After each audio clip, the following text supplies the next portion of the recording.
Eu me conheço mais, olhando pra você, eu vou descobrindo quem sou. E penso agora no que você vê, o que me diz de mim, o que eu não reconheço. Sem você eu não me enxergo bem, não. Se vivo a vida sem querer saber de mais ninguém, pois não há bom proveito nos dias aqui, quando o coração anda distante, triste, frio e sem amar.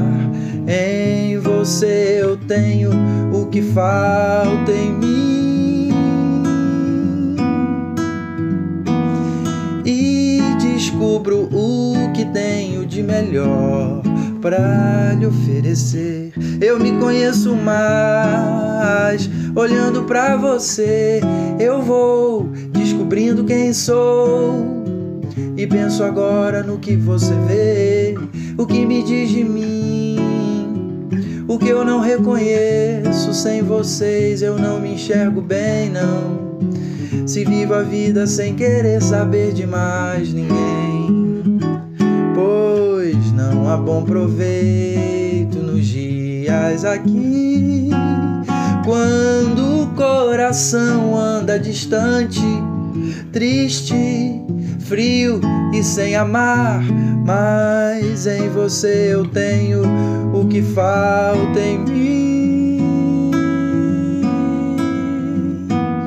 e descubro o que tenho de melhor pra lhe oferecer, pra lhe oferecer, oh, oh, oh, pra lhe oferecer.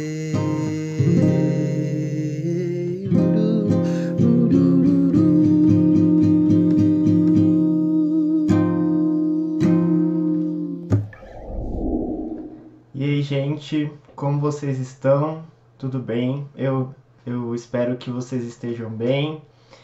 Espero que na casa de vocês, nos trabalhos, estudos, nas demais atividades do dia a dia, vocês estejam também experimentando da graça do nosso Deus, que nos acompanha todos os dias, em todos os cantos e momentos da nossa vida. Estou com muita saudade de todo mundo, dos nossos encontros, dos nossos cafés, das nossas conversas, dos nossos rolês. E também estou na esperança de que em breve a gente se reencontre. E que nesse tempo a gente se agarre e se alegre, né, na convicção de que em Cristo nós somos família, de perto ou de longe. Bom, a gente vai continuar hoje a nossa série de reflexões a respeito do fruto do Espírito.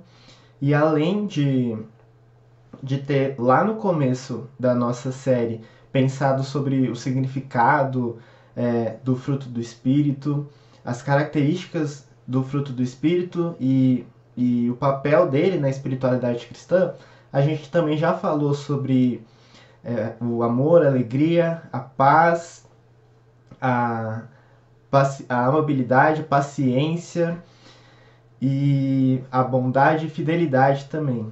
Hoje a gente vai então falar sobre mansidão. Na verdade a gente já está chegando ao fim, né, dessa série de mensagens. E eu Espero que esteja sendo edificante para vocês, o tanto quanto está sendo edificante para mim. Tem sido muito especial mesmo aprender e se aprofundar e pensar sobre o fruto do Espírito. Bom, e para falar sobre a mansidão como aspecto do fruto do Espírito, a gente pode pensar, em primeiro lugar, sobre a plena mansidão de Jesus e também sobre o lugar da mansidão na vida dos discípulos e discípulas de Jesus que buscam imitá-lo, né, em todos os contextos da vida e ser formados à imagem dele na vida em comunidade. Então, antes da gente começar essa reflexão, eu queria orar para Deus direcionar a gente e continuar nos ensinando. Vamos orar então. Senhor nosso Pai, nós te agradecemos por toda a sua beleza, por todo o seu poder, por toda a sua presença que nos acompanha em todo o tempo. Nós somos gratos pela sua mansidão para com a gente. Obrigado porque o Senhor é Senhor sobre a história, sobre a nossa história, e porque o Senhor nos convida como família, como comunidade, para participar dessa sua história. Para isso a gente precisa se aprofundar, a gente precisa ser formado e moldado pela sua palavra, pelo poder do seu Espírito, que mexe no profundo do nosso coração. Então, o nosso pedido é que o Senhor nos dê luz nessa reflexão a respeito do texto de Gálatas sobre o fruto do Espírito, que é um texto que tem nos acompanhado e enriquecido tanto nesses últimos dias. Que essa reflexão, de fato, mova o que precisa ser movido no nosso jeito de viver e nos leve a ser mais parecidos com Jesus. E é no nome dele que a gente ora. Amém. Bom, gente, então, claro, antes da gente começar, né, vamos ler lá Gálatas, capítulo 5, dos versículos 16 a 26.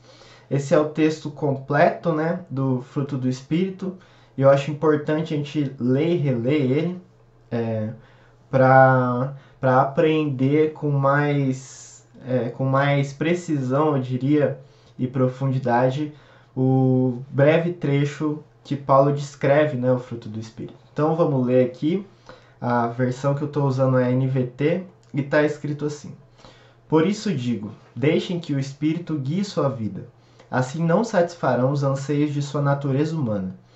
A natureza humana deseja fazer exatamente o oposto do que o Espírito quer, e o Espírito nos impele na direção contrária àquela desejada pela natureza humana. Essas duas forças se confrontam o tempo todo, de modo que vocês não têm liberdade de pôr em prática o que intentam fazer. Quando, porém, são guiados pelo Espírito, não estão debaixo da lei. Quando seguem os desejos da natureza humana, os resultados são extremamente claros: imoralidade sexual, impureza, sensualidade, idolatria, feitiçaria, hostilidade, discórdias, ciúmes, acessos de raiva, ambições egoístas, dissensões, divisões, inveja, bebedeiras, festanças desregradas e outros pecados semelhantes. Repito o que disse antes: quem pratica essas coisas não herdará o reino de Deus. Mas o Espírito produz este fruto: amor, alegria, paz, paciência, amabilidade, bondade, fidelidade, mansidão e domínio próprio. Não há lei contra essas coisas. Aqueles que pertencem a Cristo Jesus crucificaram as paixões e os desejos de sua natureza humana. Uma vez que vivemos pelo Espírito, sigamos a direção do Espírito em todas as áreas de nossa vida.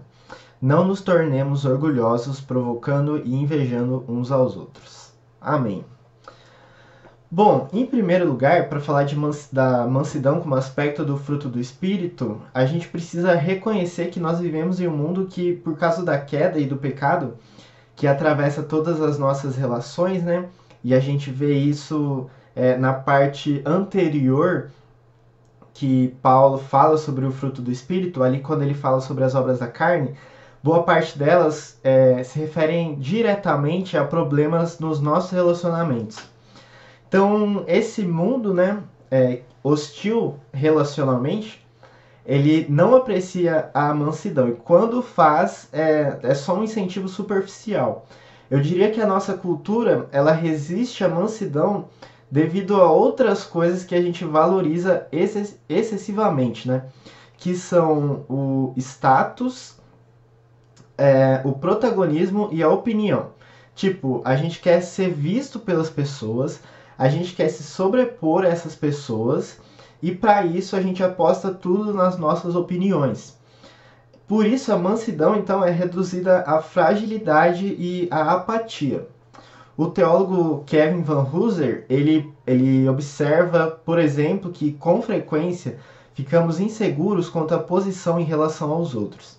Essa incerteza gera o desejo de status, a paralisante preocupação de não sermos bons o suficiente, de não satisfazermos os padrões com os quais o mundo nos avalia, ou as pessoas não gostarem de nós por alguma razão.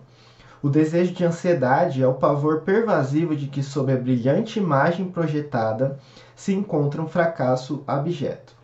Então, pensando assim, tipo, se o nosso desejo é ser bom o suficiente e projetar uma imagem adequada ao nosso ponto de vista, né? Então, consequentemente, a mansidão vai ser periférica ou descartada. Não é viável para esse nosso desejo de status sermos mansos. E a gente, essas coisas, o anseio por status, protagonismo, opinião, elas perseguem demais a gente. A gente precisa de uma alternativa de vida mais saudável para as nossas interações com o outro. A rigor, o oposto da mansidão é a agressividade. Então, a mansidão não é uma virtude comum em relacionamentos distorcidos. Distorcidos pela natureza humana ou pela carne, né, para usar os termos do apóstolo Paulo. Só que o mesmo Paulo, ele diz que a mansidão faz parte da vocação cristã. E é isso que está lá em Efésios 4, dos versículos 1 ao 4, que diz: Por isso, o prisioneiro no Senhor, peço que vocês vivam de maneira digna da vocação que foram chamados, com toda a humildade e mansidão, com longanimidade, suportando uns aos outros em amor, fazendo tudo para preservar a unidade do fruto, a unidade do Espírito no vínculo da paz. Efésios 4, 1 ao 4. Esse texto é na versão Nova Almeida.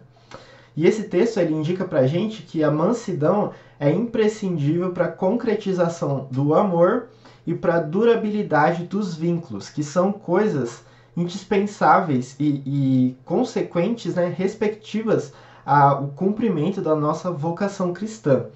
Então, se a mansidão legítima ela frutifica um coração restaurado, significa que nós somos criados para a mansidão. Porque o Evangelho ele muda todas as coisas em nós e reforma quem nós somos, a nossa identidade, de volta ao nosso propósito de fato sermos imagem e semelhança do nosso Criador. O Evangelho transforma o nosso jeito de ser humano, né? E a mansidão faz parte disso, de sermos imagem e semelhança do Deus Trino. Ou seja, no mundo agressivo, a gente é chamado para viver diante de um Deus manso e compartilhar essa mansidão que a gente encontra nele perfeitamente. O Antigo Testamento ensina para a gente, principalmente, duas coisas a respeito da mansidão de Deus, do Criador e Senhor. Primeiro, ensina que ele é manso como um pastor no ofício de cuidar das ovelhas.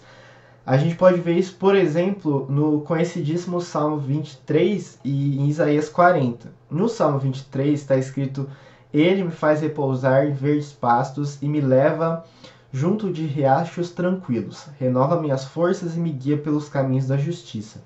Assim ele honra o seu nome. Esses são os versículos 2 ao 3.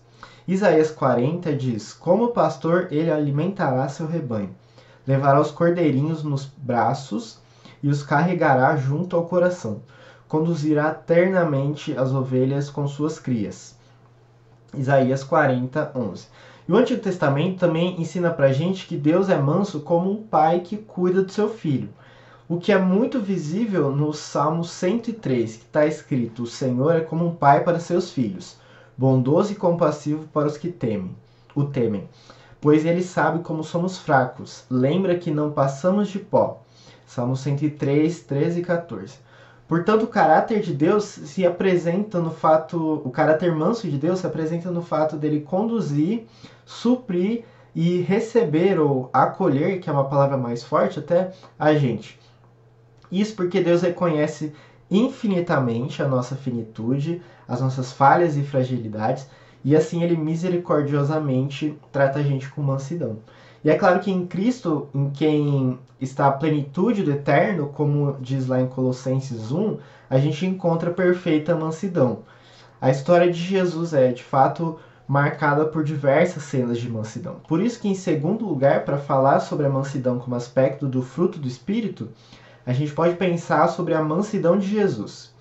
E uma coisa muito importante é que Jesus cumpriu a sua missão de anunciar e inaugurar o reino, e ele revelou quem ele era primordialmente nos encontros e diálogos que ele estabeleceu. A gente vê muito isso nos evangelhos. E é aí que a gente se depara com a mansidão de Jesus. A nossa mansidão, ela surge no contexto dos nossos relacionamentos. Como a gente bem sabe, Jesus teve que lidar com pessoas que não entendiam quem ele era e o que ele falava e o que ele estava fazendo, amigos relutantes e certamente gente totalmente hostil ao que ele dizia. Só que os evangelhos mostram pra gente que nas situações mais desfavoráveis possíveis, Jesus não foi agressivo, mas foi manso. Ele próprio disse, conforme está escrito lá em Mateus 11, 29, diz o seguinte: tomem sobre vocês o meu jugo, deixem que eu lhes ensine, pois sou manso e humilde de coração. São duas palavras muito importantes aqui para a nossa reflexão. E encontrarão descanso para a alma. Isso não quer dizer que ele, Jesus, abriu mão das convicções que tinha ou omitiu os seus justos juízos, mas que a força das falas dele, das falas e atos dele, estava na mansidão, não na arrogância e violência. Isso admoesta a gente para o fato de que a mansidão e todas as outras virtudes que integram o fruto do Espírito, embora sejam situacionais para a gente viver efetivamente aqui e agora, elas não são circunstanciais, ou seja, manipuladas pelo nosso contexto ou pelas nossas emoções, como se fosse algo impulsivo. Outro ponto importante dentro desse pensamento sobre a mansidão de Jesus é que ele era manso a fim de que as pessoas com quem ele se encontrava e dialogava experimentassem a liberdade disponível exclusivamente na reconciliação com o Pai. A mansidão de Jesus leva a gente a reconhecer a necessidade que nós temos do amor transformador que só podemos descobrir no eterno. E a mansidão, por isso que a mansidão de Jesus, ela é restauradora. A própria cruz foi um ato de mansidão, porque nela Cristo se entregou humildemente para trazer reconciliação. Isso é tangível, por exemplo, ali na conversa que Jesus tem com Pedro, relatada no finzinho do Evangelho de João, que é uma conversa de restauração, né? É um diálogo em que Jesus mansamente promove uma restauração na atitude de Pedro, que foi, de fato, influenciada pela cruz, foi possibilitada pela cruz. E é bem esse o propósito da mansidão, reconciliar. Se a mansidão é plenamente encenada na vida e obra de Cristo, então cabe a gente, que recebemos da graça da nova vida, né, imitarmos comprometidamente essa mansidão. Logo, a terceira coisa que a gente pode pensar para falar da mansidão como aspecto do fruto do Espírito é sobre justamente o lugar da mansidão, dessa característica da mansidão na nossa experiência cotidiana do discipulado. E Paulo realça a mansidão nas cartas pastorais para Timóteo e Tito, por exemplo, que dizem: o servo do Senhor não deve viver brigando, mas ser amável com todos, apto a ensinar e paciente. Instrua com mansidão aqueles que se opõem, na esperança de que Deus os leve ao arrependimento e assim conheçam a verdade. Aqui a gente vê aquilo da mansidão para reconciliar. 2 Timóteo 2, 23 e 24. Em Tito está escrito: lembre a todos que se sujeitem ao governo e às autoridades. Devem ser obedientes e sempre prontos a fazer o que é bom. Não devem caluniar ninguém, mas evitar brigas, e que sejam amáveis e mostrem todos verdadeira humildade. A gente vai ver que humildade está intrinsecamente e organicamente ligada à mansidão. Esse versículo que eu li está lá em Tito 3. Bom, como a gente viu lá no começo, a nossa cultura, e obviamente isso inclui nós mesmos, nós estamos entrelaçados, no tecido da cultura, é uma cultura que estranha a mansidão. Nós estranhamos a mansidão, às vezes imperceptivelmente. Porque, qual seria a utilidade de um caráter manso num ambiente de autoexibição, de materialismo, de polarização política e de pragmatismo? A mansidão não tem lugar nesse contexto. E ser manso parece contraproducente para a gente até. Só que a Bíblia ensina para nós que é precisamente na mansidão que reside a força para o florescimento humano e para o bem comum. Na mansidão não há fraqueza, mas há força. E a consistência das nossas relações e respectiva integridade comunitária, ela está na mansidão e não na agressividade, porque é sendo manso que a gente corporifica, mais uma vez, a força do amor autêntico. E a gente sabe que esse amor tem realidade última na Trindade. A gente reconhece no drama das Escrituras que antes de todas as coisas havia e sempre haverá amor na Trindade, na comunidade trinitária, e que quando nós somos alcançados pelo Evangelho, quando nós vivemos pelo Evangelho, nós estamos participando desse amor. E que foi demonstrado definitivamente em Cristo. É nesse amor que a gente pode encontrar sustentabilidade para os nossos relacionamentos diários. É no amor da Trindade, demonstrado definitivamente na obra de Jesus, que a gente encontra a sustentabilidade para os nossos relacionamentos diários. Ora, o que essa mansidão, então, demanda de nós? Bom, como eu mencionei, mansidão tem muito a ver com humildade. E em algumas versões diferentes da Bíblia, esses termos são até alternados. A mansidão, ela demanda uma persistente humildade e a prontidão para perdoar.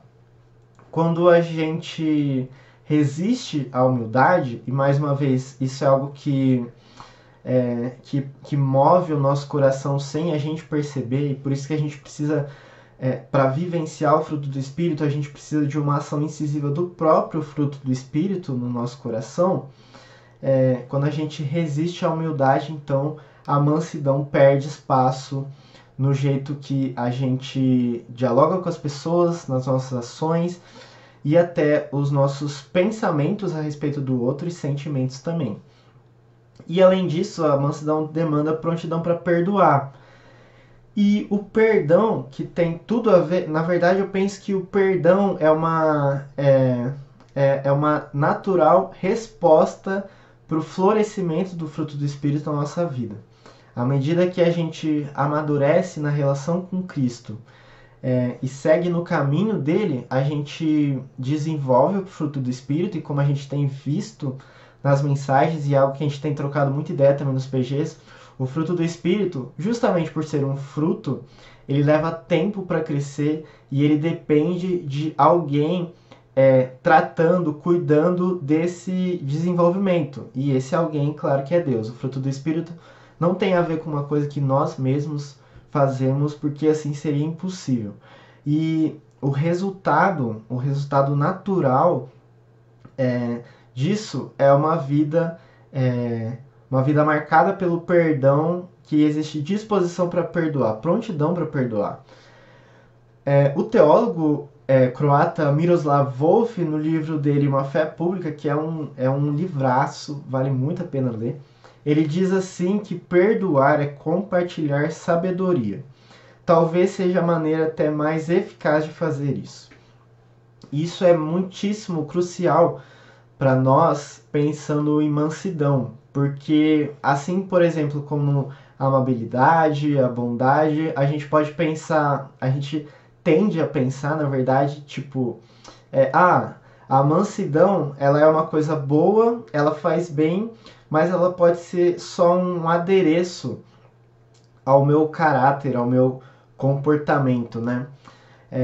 Quando precisar, eu posso ser manso. Mas não, a Bíblia mostra pra gente que todas as características, todas as facetas do fruto do Espírito não são adições ao nosso caráter, mas cobrem totalmente o nosso caráter graças à ação do próprio Espírito na nossa vida, né?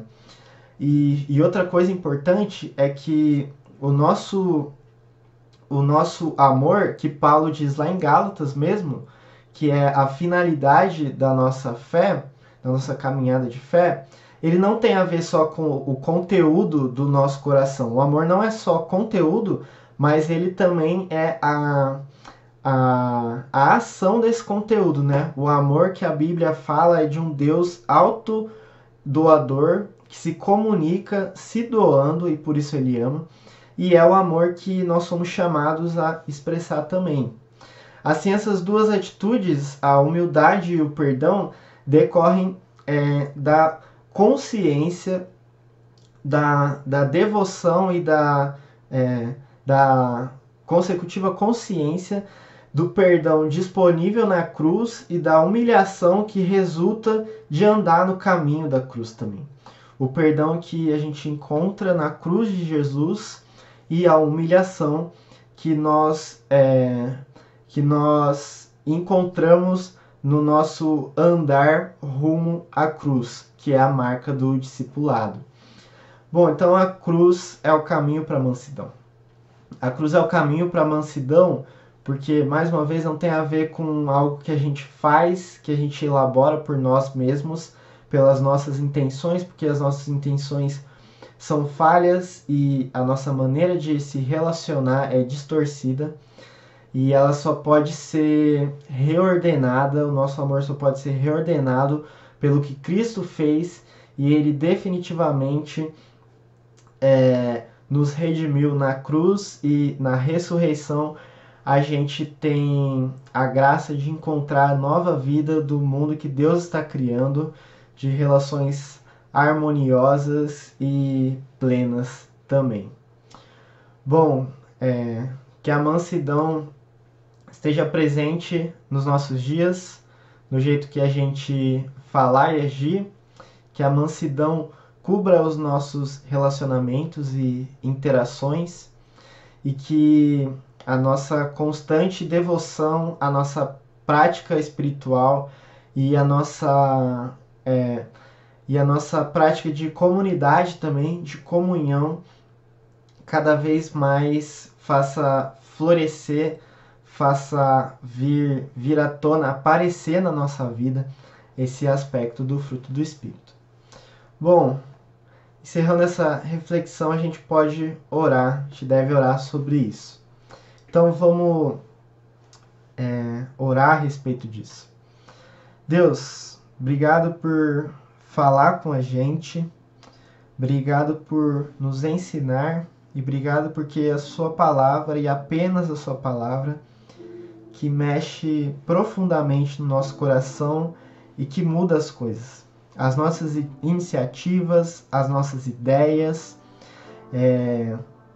as nossas intenções, tudo que vem da gente é incapaz de reajustar de forma determinante o nosso coração. E a gente sabe que é só com o coração reajustado, só com o nosso rumo voltado a Cristo, que nós podemos vivenciar todos os aspectos do fruto do Espírito que a gente tem refletido nesses dias, que são essenciais, que são transformadores para as nossas relações. Que o nosso desejo que as nossas relações testemunhem de Cristo, que nas nossas relações nós demonstremos o amor singular que encontramos em Jesus. Então, coloca no nosso coração esse senso de humildade que vem da consciência do seu perdão na cruz e coloca no nosso coração também a prontidão para perdoar, que são atitudes que promovem, que forjam diariamente a mansidão no nosso caráter permanente. Que isso seja realidade para nós e que vivendo assim a gente colabore para o bem comum e glorifique ao Senhor também. Em nome de Jesus, amém.